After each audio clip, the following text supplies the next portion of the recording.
For this Edpm205 athletics assessment, I'm going to be focusing on the core concept of hip extension. Throughout this video, I'm going to be answering questions that are: what is hip extension? What importance does it have in running?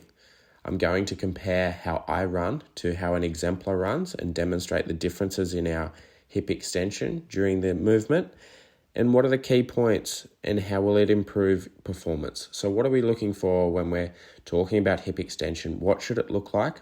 And what key teaching points might we take away from this? I've kept this film in because I think it has great educational value. It's the first film that I took when I was thinking about this assignment. And when I go to use a 3-point start, I put my left foot forward and my left foot on the ground. This is very interesting because running is actually a contralateral movement. So if your left foot is forward, your right hand should also be forward. It should be alternating.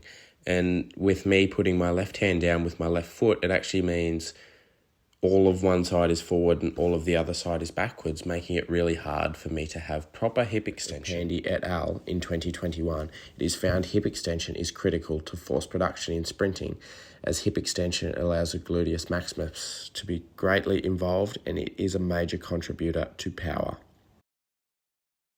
Technique to an exemplar, it becomes immediately obvious to me that there are two main elements that create a great difference. Element number one is that my hip extension is not as pronounced and not as visible as what the exemplar is, because I still have a very small amount of flexion when my hip gets to what I use as my full extension. And there is also a difference in foot position in the recovery.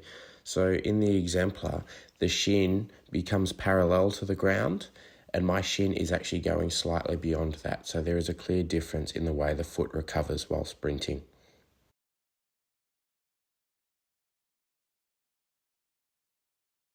So this is a still shot that's taken to demonstrate the difference in hip extension between myself and an exemplar.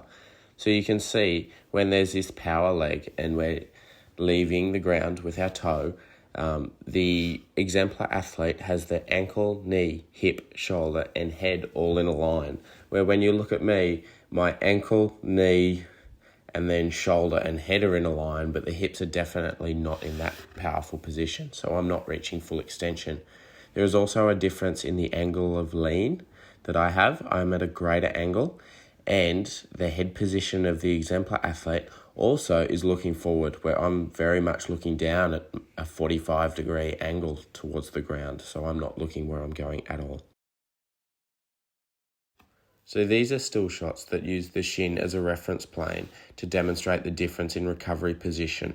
So, as you can tell in the exemplar, their shin becomes parallel to the ground at its peak, whereas my shin is getting 45 degrees beyond parallel. Clearly there's a difference in recovery, clearly there's a difference in the way that energy is being used, and these are two very different techniques that are involved in running. So this is a forward angle of the way that I run. This further demonstrates my inability to extend my hip. This is due to my torso being lent too far forward, and potentially from an article written by DeWolf in 2015 that my stride length may be too long. It is found that when stride length is too long, it is unlikely that the athlete is able to properly extend their hip.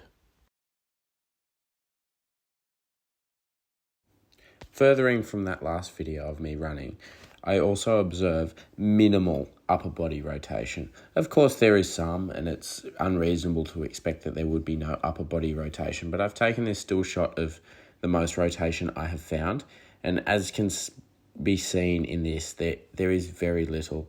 My left shoulder in this is marginally behind my right shoulder, and naturally as my arms swing through, that changes, but that's not creating a separate kinetic chain that will drag me away from producing force in a forward direction.